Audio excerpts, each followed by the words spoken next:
Karena emang di otakku dari tadi dengernya, wah ini bisa jadi duit gitu. Hai, masih bersama saya, Mr. Z Bicara. Tentu saja bicara tentang kebenaran berdasarkan fakta, data, dan realita.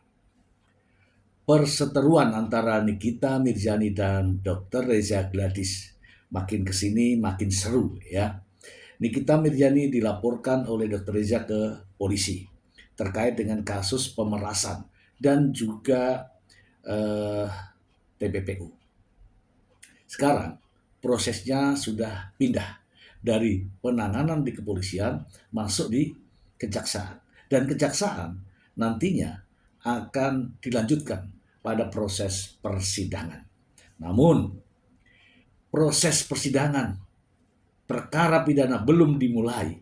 Akhirnya Nikita Mirzani melalui pengacaranya menggugat perkaranya perdata. Dari gugatan perdata ini diberikan judul Wan Prestasi terkait dengan adanya perjanjian lisan dengan tuntutan ganti rugi sebesar 100 miliar rupiah. Perkaranya pidana, kemudian menggugat perdata. Inilah cara untuk melepaskan diri dari persoalan pidana. Makanya berupaya bagaimana caranya supaya gugatannya diterima. Ya, di dalam gugatan perdata itu diterima atau ditolak. Ya, kalau diterima yaitu artinya ada namanya Wan Prestasi dengan perjanjian lisan. Teman-teman, sebelum ke intinya, saya ingin membacakan berita ini untuk Anda supaya tidak menjadi fitnah. Berikut ini.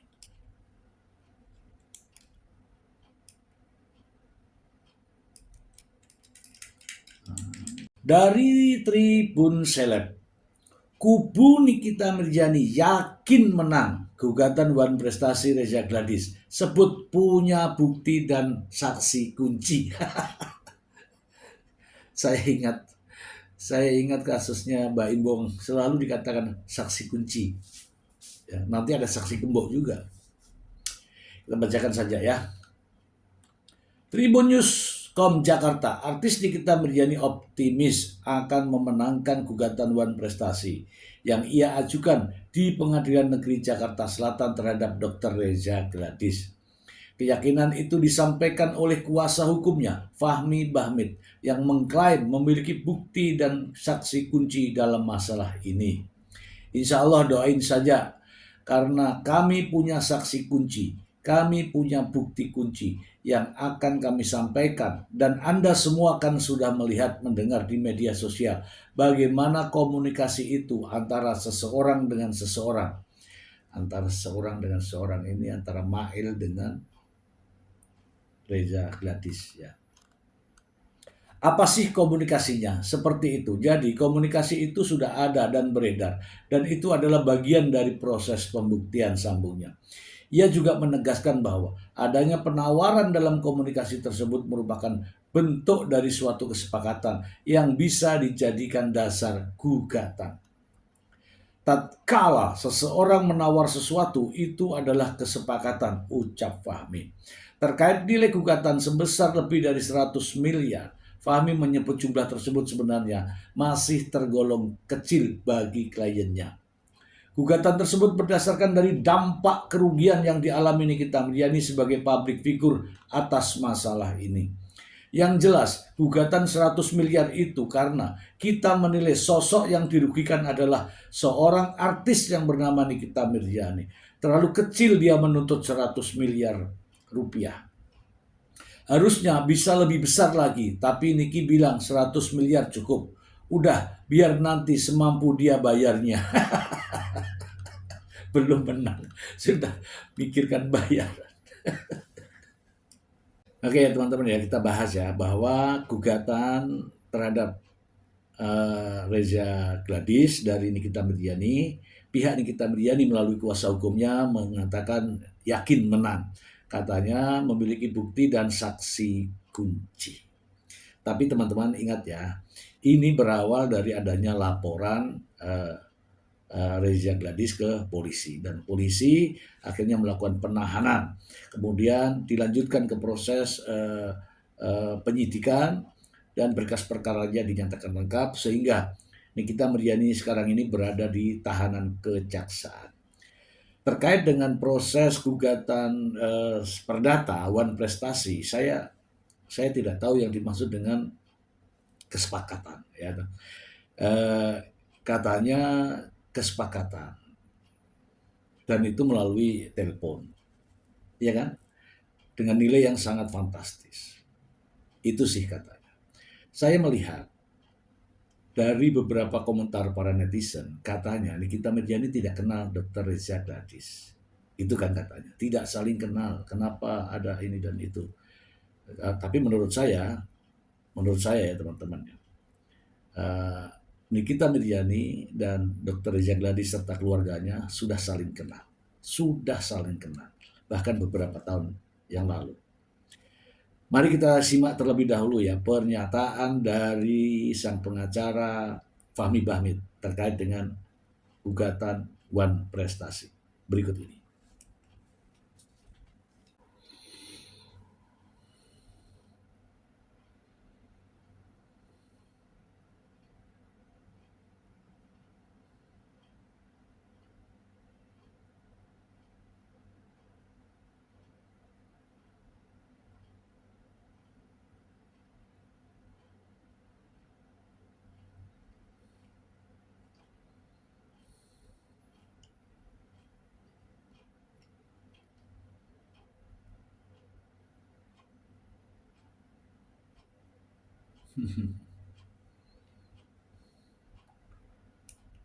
Hakim mediator ditanya tadi apa sih persoalannya, ini kan ada juga pidana, betul ada pidananya di situ. Kita dibilang ada pemerasan, tapi saya bisa buktikan tidak pernah ada pemerasan dari awal dari persoalan ini.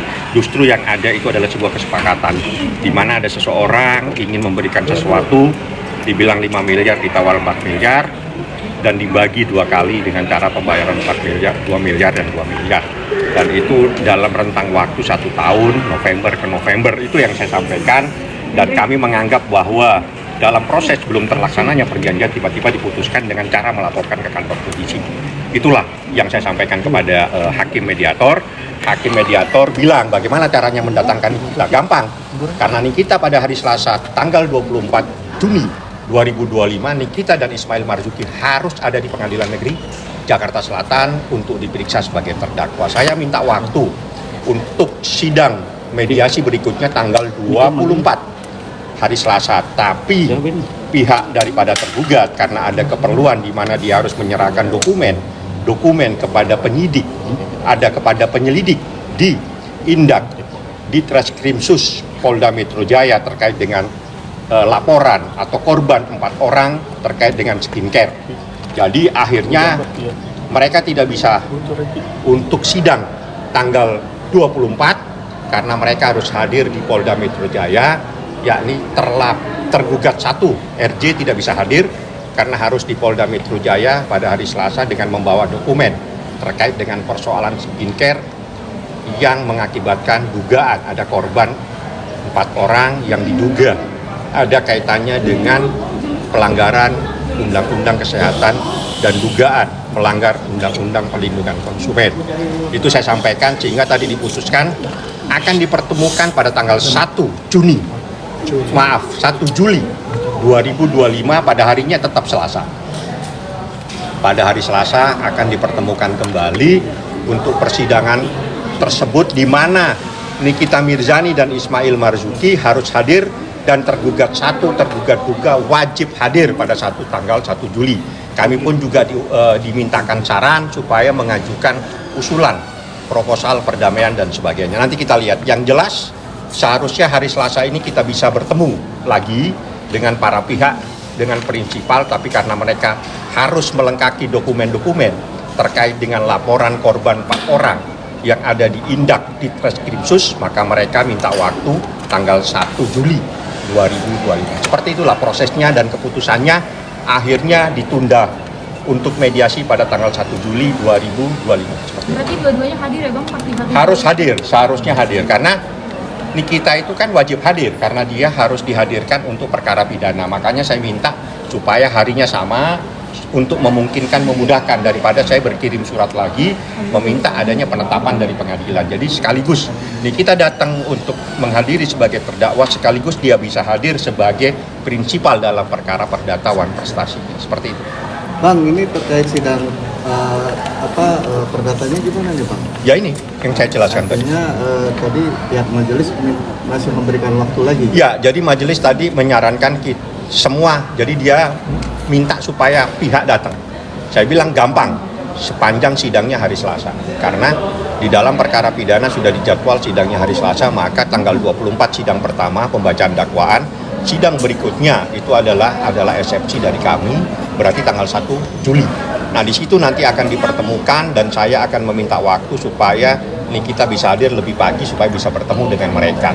Karena yang penting untuk bertemu dan dipertemukan itu adalah Ismail Marzuki dengan tergugat satu. Karena mereka yang berkomunikasi, mereka yang membuat kesepakatan, mereka yang berbicara angka 5 miliar, mereka yang berbicara ditawar 4 miliar, mereka juga yang menawar lagi dibagi 2 pembayarannya 2 miliar dan 2 miliar. Itulah yang namanya kesepakatan. Seandainya Dan dari itu adalah perjanjian. Bang, seandainya dari pihak dari RG-nya sendiri tidak hadir, itu gimana sih Bang? Ini kan nggak Jangan hadir Bang. berandai-andai kalau hukum. Ya gimana kalau Hukum RG-nya itu nggak hadir kalau gimana? jadi, kalau tanggal 1 tidak datang, tanyakan. Bang, tadi kalau untuk proposal perdamaian sendiri itu bagaimana? Ya belum ada kita buat, baru diusulkan. Jadi memang aturannya seperti itu. Jadi setiap mediasi itu kedua belah pihak akan mengajukan usulan seperti itu. Untuk tadi Abang menyebutkan proposal perdamaian apa Bang? Disuruh ajukan proposal. Nanti kita lihat proposal itu biasanya terkait dengan usulan kita untuk penyelesaian masalah seperti apa. Ya saya pasti terkait dengan gugatan kami yang 100 miliar. Pasti terkait dengan gugatan kami yang 4 miliar. Itu pasti tidak akan lari dari sana. Bang, Untuk kabarnya nanti Abang sidang sudah pidananya sendiri Bang, mungkin Tanikinya udah mulai bisa dihadirkan Bang di sidang perdananya sendiri. Wajib, bukan bisa, wajib. Tidak akan terjadi sidang kalau Nikita tidak hadir. Pasti saya keberatan. Wajib datang Nikita dan Ismail Marzuki, dan pembacaan dakwaan harus dihadiri dihadiri Nikita Mirzani dan Ismail Marzuki di hadapan persidangan, di hadapan majelis hakim, dan itu wajib. Hari Selasa tanggal 24 saya minta teman-teman hadir semua. Insya Allah Nikita lebih pagi mungkin ya bisa hadir dan Anda bisa berkomunikasi. Bang, sidang perdata ini dinilai adalah modus oleh pihak RG Bang. Gimana pendapat Abang? Tanya sama yang bicara ya. Karena saya sudah daftar perkara dan itu adalah perkara gugatan Wan Prestasi. Kecuali gugatannya tidak ada.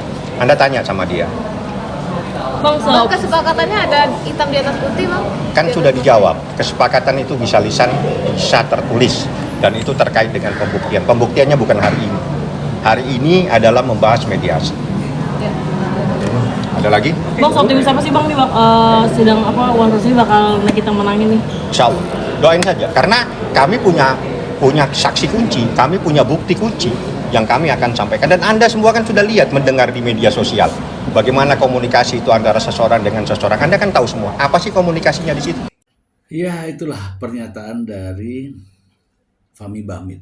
Kayak nggak ada masalah, sah-sah saja ya.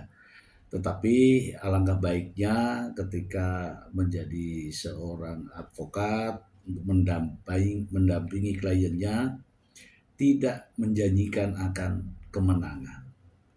Karena itu salah satu etika. Seorang advokat tidak boleh menjanjikan kemenangan. Harus mengatakan bahwa kami akan pelajari, kami akan berjuang. Itu.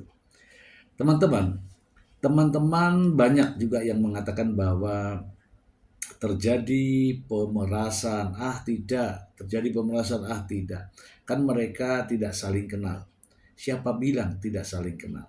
Saya ada beberapa tayangan yang menunjukkan bahwa Nikita Mirzani jauh sebelumnya sudah saling kenal. Dan bahkan Nikita Mirzani pernah ke rumah dari Dr. Reza Gladys. Apakah ini bagian daripada strategi? Saya tidak tahu. Apakah ini bagian dari rencana? Saya tidak tahu. Kita simak yuk. Apakah benar Nikita Mirzani pernah ke rumah Dr. Reza Gladys? Berikut ini.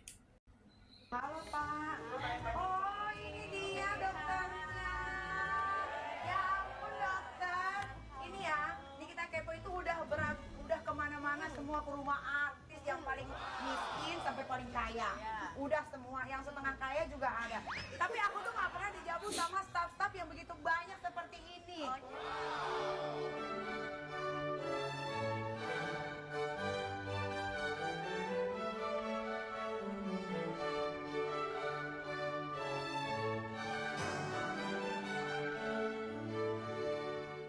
Nah, Beb, ya aku mau kasih tahu bintang tamu kita kali ini ada Dokter Gladys bersama suaminya. Ini dia dokter yang viral di TikTok, yang suka memperlihatkan klosetnya. Ya, ini dia, fitting.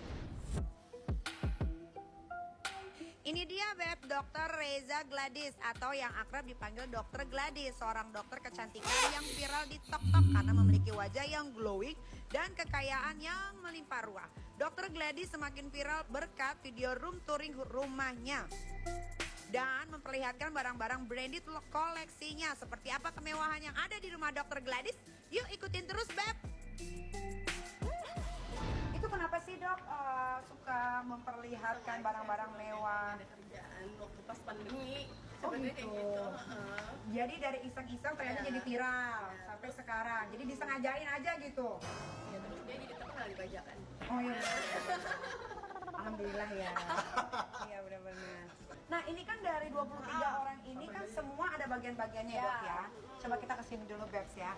Ini bagiannya apa? Kalau ini kan jadi di rumahku dapur ada dua nih, ada dapur kotor sama ada dapur bersih. Dapur bersihnya di atas, dapur kotornya di bawah. Yang ini bagian masak buat keluarga aku, yang ini bagian masak buat yang di bawah. Gitu.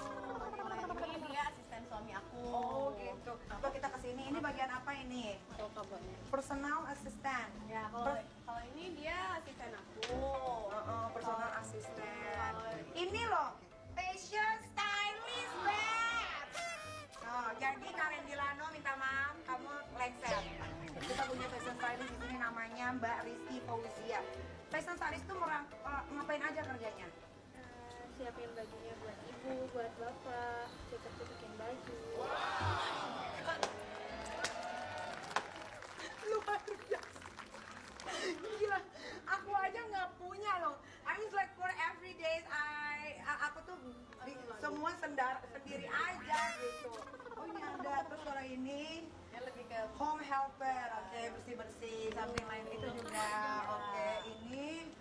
Ini Pak Budi security, gardener, oh Beb, tiap asisten punya bagian masing-masing. Emang nggak kaleng-kaleng Dokter Gladys ini loh. Office boy ini beda nih, office boy ngapain nih? Ini lebih Nah kan, ternyata mereka saling kenal dan bahkan Nikita Mirzani pernah diundang ke rumahnya atau pernah ke rumahnya, itu aja. Dan teman-teman, ini ada banyak sekali pendapat-pendapat para pakar, para artis dan membahas ya terkait dengan apa yang terjadi pada Nikita Mirzani. Berikut ini. Sopan gitu. Nah, langkah-langkah yang bisa diambil Nikita atau nggak ada lagi? nggak ada lagi. Cuma di persidangan doang. Mau Nikita pakai 1000 pengacara aja tetap aja nanti suruh kembalikan uangnya. Aku menjamin dia tidak bicara lagi atau? Ya tetap lanjut perkara, kan meringankan aja gitu. Kita ini banyak bacotnya. Udah makan uang banyak, mesti nggak ngaku, gitu aja simpel kok. Kalau kaya balikin dulu baru kita hajar, kan asik tuh. Ya. Ini sombong banget ya, coba kalian buka semua. Habib Rizik aja dihajar sama dia. Kalau ada hakim bisa menghukum di mulutnya dia dijahit, jahit aja sekalian. Congor gak bagus perempuan kalau banyak ngomong, kata ibu saya, terlalu keras ngomongnya cerewet, matinya jadi kuntilanak. Itu Bang Fahmi bilang masih tetap kekeh Niki tidak memeras atau tidak ada pemerasan antara Niki dengan Reza Gladys. Sedangkan diungkapkan oleh pengacaranya bahwa ada perjanjian antara Niki dengan Reza Gladys di antara tanggal 19 November 2024 sampai dengan 19 November 2025 ini. Tapi Bang Fahmi dia menjelaskan perjanjian itu tertulis atau tidak? Menurut kamu sendiri gimana sebagai praktisi? Ya kalau menurut saya kan perkara ini sudah tahap 2 kejaksaan dan berkasnya jaksa pasti sudah sodorkan ke pengadilan segera dijadwalkan sidang. Saya belum tahu apakah sidang pertama di tanggal berapa ya. Pasti ada pemberitahuan dari pengadilan. Prinsipnya saat ini tidak usah saling menyalahkan. Karena apapun omongan daripada pengacara Niki atau RG itu tidak akan bisa menyelesaikan persoalan. Yang ada adalah saat ini ya ikuti proses di persidangan. Pembuktian aja di persidangan. Apakah terjadi pemerasan atau tidak, terjadi pengancaman atau tidak, tindak pidana tertentu terbukti atau tidak, itu nanti di dalam proses di persidangan di pengadilan itu akan lebih terang benderang karena pasti ada saksi dari beberapa pihak, ada ahli yang dihadirkan dari tim atau dari pihak kita atau dari pihak kejaksaan, ada juga mungkin barang bukti alat bukti yang akan dihadirkan di dalam persidangan. Jadi memang benar terang benderang sehingga di situ kita akan tahu, apalagi saya dapat informasi bahwa sidangnya itu akan publish ya, live, sehingga semua masyarakat tahu bahwa ini public figure. Sehingga apakah yang dugaan-dugaan netizen, dugaan dari pengacara dan lain sebagainya, semua itu akan terfokuskan pada saat nanti persidangan nanti. Karena semuanya akan dibuka untuk umum, dibuka untuk dilihat apakah benar terjadi pemerasan atau tidak, apakah benar terjadi pengancaman atau tidak, apakah benar ada TPPU-nya. Nah ini semua rangkaian proses sidik sampai tersangka dan tahap 2 tersangka dan juga barang bukti dijelas kepada jaksa. Artinya sudah keputusan sudah selesai. Nah, teman-teman bisa simak ya semua yang saya tayangkan tadi ya. Ini artinya apa? Ada memang sebagian ada yang memberikan dukungan kepada Dr. Reza, ada juga yang memberikan dukungan kepada Nikita Mirzani. Oke teman-teman, para fans daripada Nikita Mirzani memang fanatik ya, saya melihatnya ya. Ya mungkin karena idolanya sedang berhadapan dengan hukum, jadi dukungannya memang fanatik. Tetapi ingat ya, ada rekaman sebelumnya. Ya sebelumnya begini, ada rekaman. Kalau nggak salah dari Mail, ya Mail mengatakan bahwa itu juga Dr. Richard itu hancur lebur. Ya kalau hancur lebur, babak belur, babak bundas. Ya. Itu karena apa? Mengapa? Saya tidak tahu. Katanya, akhirnya Dr. Richard pun ya gulung tikar. Itulah yang terjadi. Coba teman-teman simak percakapan, bukan persoalan Nikita Mirzaninya atau Reza Gladisnya, tetapi ada kalimat yang mengatakan Dr. Reza pun babak belur. Mari kita simak. Dokter Reza maunya gimana? Mau Nikita tetap speak up atau gimana? Ya jangan lah, Maya, aku pengennya baik-baik. Aku bingung, aku pengennya baik-baik ya gimana ya, aku pengennya selesai lah Mail. Iya, jadi gini Dok, kalau misalnya emang pengen biar buat Nikita tidak speak up. Ya. Sebenarnya kalau misalnya untuk silaturahmi itu tidak, kalau ini ya Dok, kita fair-fairan aja ya Dok. Iya, aku ngerti, tapi aku tuh canggung ininya loh Mail, karena aku orangnya nggak enakan gitu Mail. Oh iya, santai. Mail juga sebenarnya ngomongnya juga nggak enakan, tapi tetap lah kan kayak manusia kan kalau misalnya mau ditutup mulutnya pakai apa? Pakai uang gitu aja sebenarnya. Iya. Ya, gini, jadi kalau misalnya emang Dokter Reza pengen Nikita untuk tidak speak up, bisa aja Dok, tapi nanti tinggal ini aja, kasih aja makanan gitu, istilahnya kan gitu. Soalnya kalau misalnya dia udah speak up terus Dok. Aku juga udah dibahas terus makanya. Nah ya kan, semua pada kena Dok, ini semua kena, jadi ya udah, ya boleh Mail, gimana ini Mail aturin aja, aku bingung. Ya udah, kalau Mail sebenarnya kalau nyebut nominal nggak enak ya, takutnya gimana gitu. Tapi kalau misalnya tidak keberatan, Ya. Mail menyebutkan nominal, ya udah nggak apa-apa. Maksudnya kalau misalnya Mail nyebut nominal nggak apa-apa nggak? Ya nggak apa-apa Maya. Aduh, saya tidak ini loh, saya jadi tidak apa. Nggak enak sebenarnya ngomongin nominal sih kalau di telepon. Tapi kalau misalnya dokter Oki lagi, dokter Reza, tuh namanya dokter-dokter semua. Jadi kalau misalnya emang dokter Reza pengen supaya Nikita tidak speak up, Nikita ada di side dokter Reza, dokter Reza udah tinggal kasih dia uang 5M, dah. Iya. Mulut dia tuh mahal dok, gitu. Tapi kan Niki bisa maksudnya aku pengen baikan, kan aku udah dulu nggak pernah berantem sama Mail. Sumpah aku sama siapa nggak pernah berantem, nggak pernah ribut. Maksudnya aku kaget kenapa kayak gitu. Aku malah nggak tahu menau apa-apa gitu Mail. Jadi iya santai. Ya jadi nominal yang tadi aku sebutin itu sih sebenarnya kalau misalnya soalnya mulut dia mahal. agak doer kan, jadi agak sedikit emang mahal dok. Jadi kalau misalnya emang dokter kalau misalnya apa namanya, nanti kalau misalnya pengen ketemu, pengen minta maaf gitu-gitu, atau pengen ketemu, pengen silaturahmi, ya yang nggak apa-apa silaturahmi, nanti Mail temuin kok. Yang penting udah ada uang itunya aja, mulutnya dulu gitu dok. Itu santai dok, itu santai. Oke. Ya, jadi nanti pokoknya itu nominal yang tadi Mail sebutin, nanti gimana dokter Reza aja. Kalau dokter Reza emang pengen Nikita anteng, adem, ayem gitu. Kalau emang pengen nyerocos terus, ya udah nggak usah. Jangan lah Mail, baik-baik aja maunya. Kalau itu aku masih bisa nego apa gimana Mail? Nego. Nah maksudnya aku lah nanti ngobrol ke suami aku. Masih bisa apa gimana menurut Mail? Iya, jadi gini loh dok, Nikita itu kan mudian. Nikita mudian, terus begitu pokoknya apa yang diomongin Nikita pasti netizen itu percaya, karena Nikita itu kalau ngomong berdasarkan by fakta kan. Gitu. Jadi kalau misalnya untuk nego nanti kayaknya jangan dulu nego deh, soalnya nggak sebanding juga dok sama dokter reputasi dokter rusak tuh gimana nanti kalau misalnya dia speak up, hancur lebur. Contohnya tuh kayak siapa, dokter Richard tuh, si Suneo, udah hancur lebur.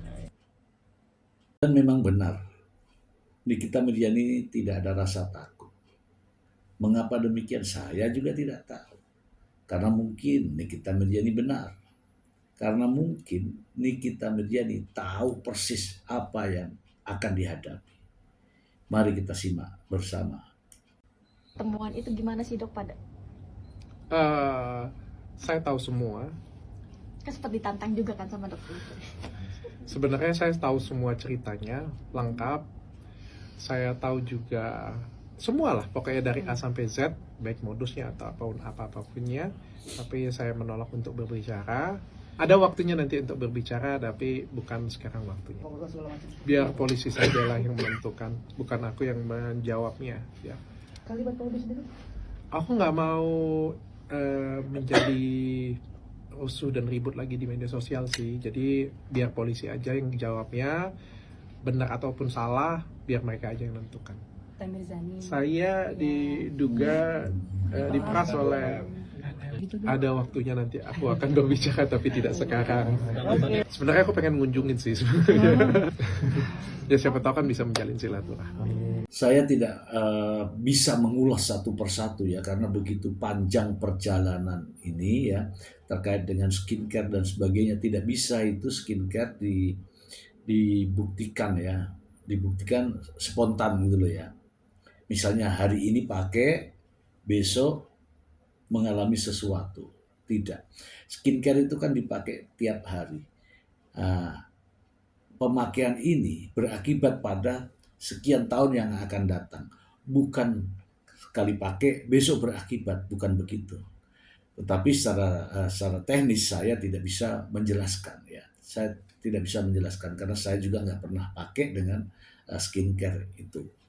Namun ya dari para ahli menyampaikan bahwa akibat atau efek dari skincare tidak bisa dilihat sekarang, tapi yang akan datang.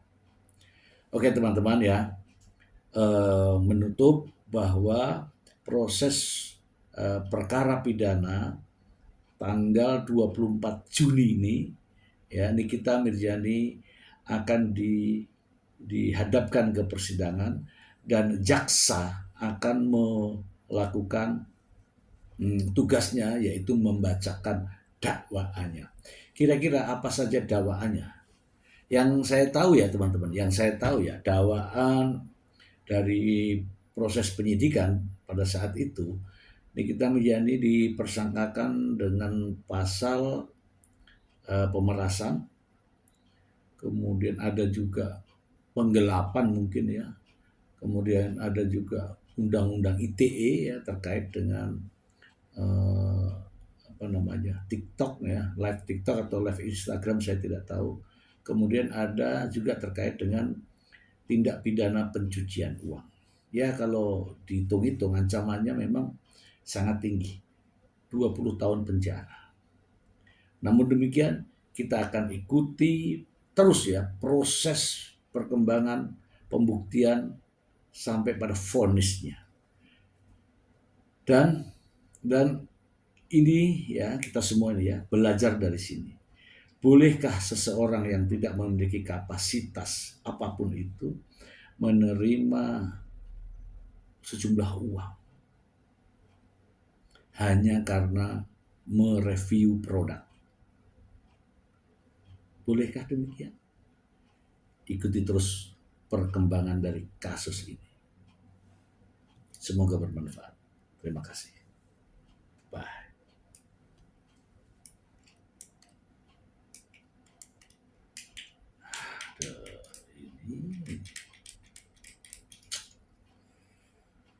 Ini